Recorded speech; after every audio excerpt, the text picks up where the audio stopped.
and welcome to Lake, a news show about Bellevue. I'm Officer Carla Iafrate with the Bellevue Police Department.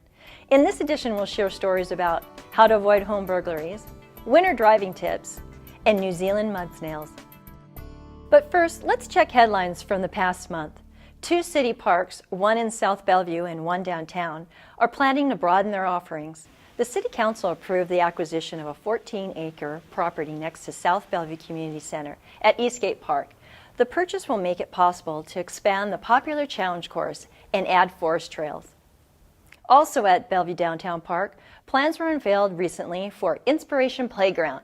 The project will greatly enlarge the play area and will include interactive features to engage the senses of young people, especially children with disabilities. The new playground is a partnership between the city and the Rotary Club of Bellevue, which hopes to raise $3.5 million to build it. More than 3,000 people turned out on October 6 for the Bellevue Fire Department's annual open house. There were tours of all 9 fire stations, and visitors watched firefighter demonstrations and stovetop displays. Slide it right across. Smother it. Children got to try on firefighter bunker gear, and police SWAT officers showed off their armored vehicle. In addition, some 350 school-aged children turned in their home fire escape plans as part of a contest to promote safety. The winner gets to ride to school in a fire engine. Elected officials and staff are pushing ahead on 2 important issues related to Eastlink. First, the City Council narrowed a list of ideas for reducing light rail costs and sent their recommendations to Sound Transit. Bellevue is aiming to lower or eliminate its financial contribution for a downtown tunnel. The Council is also considering a land use code amendment that would govern permitting and standards for construction of light rail. A public hearing was held on October 22nd. Another critical issue for the Council this fall is setting the 2013-2014 budget. The preliminary operating budget and 7-year capital budget have been described as status quo with modest increases in spending and no new taxes proposed. However, the Council has also considered an idea for raising property taxes to pay for key capital projects that lack funding. A third and final public hearing on the budget is set for November 19th. Final approval is expected in early December. Bellevue Mayor Conrad Lee and others broke ground October 24th on a long-awaited project. It will improve transit operations and expand housing opportunities for moderate-income residents. It is a great partnership, and it demonstrates the importance of regional cooperation. And it involves the cities of Kirkland and Bellevue, and of course King County. And it provides a real benefit for City of Bellevue's objective of providing and seeking affordable housing for low and medium income families. Located at the South Kirkland Park and Ride on the border between Bellevue and Kirkland, the transit-oriented development will include 532-stall parking garage and 242 apartments, 58 of them affordable units. Completion is expected in 2015. The life disruption of finding your home broken into and your possessions stolen can be jolting. Here are some crime prevention tips for your home. These tips are also listed on the Bellevue Police website. You have your garage door opener in your car. Remove it every time you leave your car in the driveway, especially overnight. Cover your garage window so a burglar cannot determine if your car is in the garage or not. Lock the door between the garage and your living space. Cut shrubbery to a low level, especially around windows and doors. Get a locking mailbox. Pick up your newspaper as soon as possible. Ask a neighbor to pick up your papers when you are gone for extended periods of time. Look at what you have in the yard that could be used as a ladder to reach an open second-story window. Use alarm yard signs even if you don't have an alarm. Consider a motion sensor light or a light with a dusk to dawn feature on the exterior of your home. Consider an exterior-interior video system. Keep serial numbers of all your electronics in a secure area.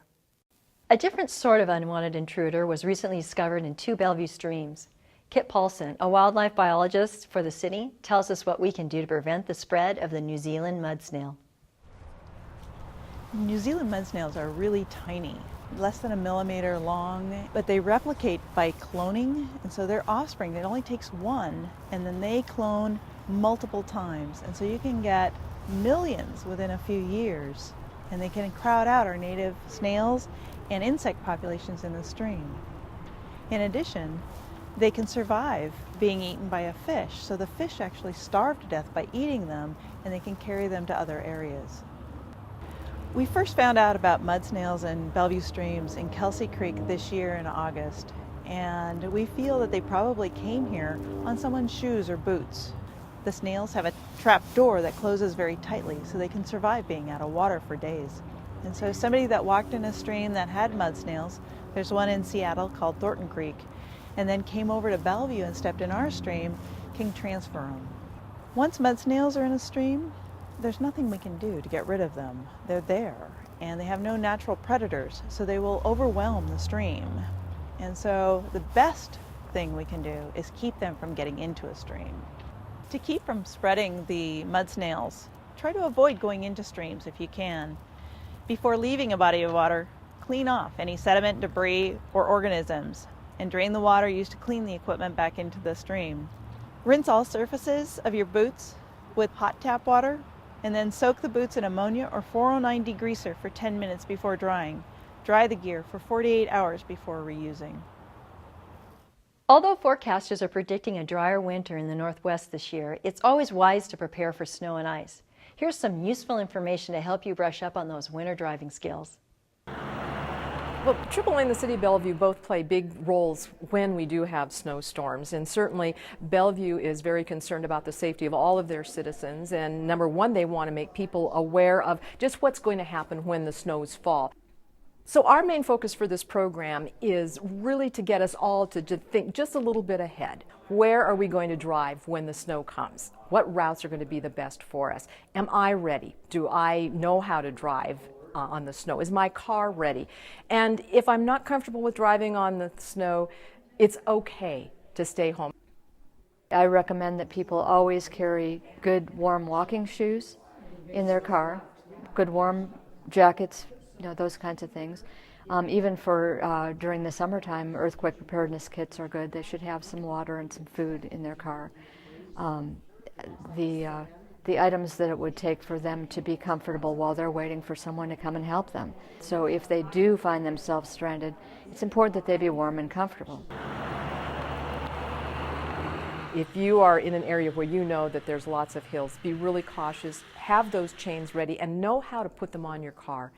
When the snow comes to any place in Western Washington, the chances of you being able to call for a tow truck operator to come and put chains on your car is non-existent, because those tow trucks have all been commandeered by the police agencies to take care of crashes and situations where people are in danger. When the ice and snow is predicted, we need to prepare by loading the plows and sanders onto the trucks. And for response, we set our crews up into two 12-hour shifts, so we have 24-hour coverage. We have a map, and what we do is to make that available in advance to everyone so they know what the street priorities are. And then we respond according to that map. We keep 75% of our fleet on the priority 1 routes until they are completely clear, and the other 25% on neighborhood priority routes. If residents are looking for more information, they can call 425-452-7840, which is our maintenance hotline. They can go to the website at www.bellevuewa.gov. If there's active weather in the forecast, they can click on the Extreme Weather Response button, and it will tell them what preparations or activities are being done to respond to ice and snow. Veterans Day is November 11th. David Grant spoke with a Bellevue vet about what that day means to him. So I joined the Guard in 1994. In October, actually, this month is my 18th anniversary of being in the National Guard, Washington National Guard. In my 3rd year of law school, the unit that I was a member of at the time, we were asked to take a mission in northern Iraq, about 30 of us as a special unit, operations center. And so we were sent to Mosul, the capital city in northern Iraq, and spent a little over a year there. Big battle zone in Mosul, for people that remember the news. It was one of the worst spots in the country to be in. Our 2008 deployment, actually the first deployment when we came back in 2005 even, We came through Dallas International Airport, and we're wearing our desert fatigues at that time. The ACU uniform wasn't prevalent in their first deployment like it was in the second. We came up out of that tunnel from the international side of Dallas and heard a thunderous applause, a standing ovation of people in the Dallas airport applauding our return home from that initial effort in Iraq. It was incredibly humbling, and I still get emotional thinking about it. We honor all veterans on Veterans Day. And that definition is expanding of who we consider a veteran, and I think for good reason. A lot of civilians in Iraq, even in the wartime, we had a lot of American civilians on our bases helping us do our job. Police officers I met who gave up a year of being a police officer here to run security missions for us on our base in a civilian uniform. Firefighters and school teachers and doctors and nurses, the medical community in Iraq couldn't have done what we did without them.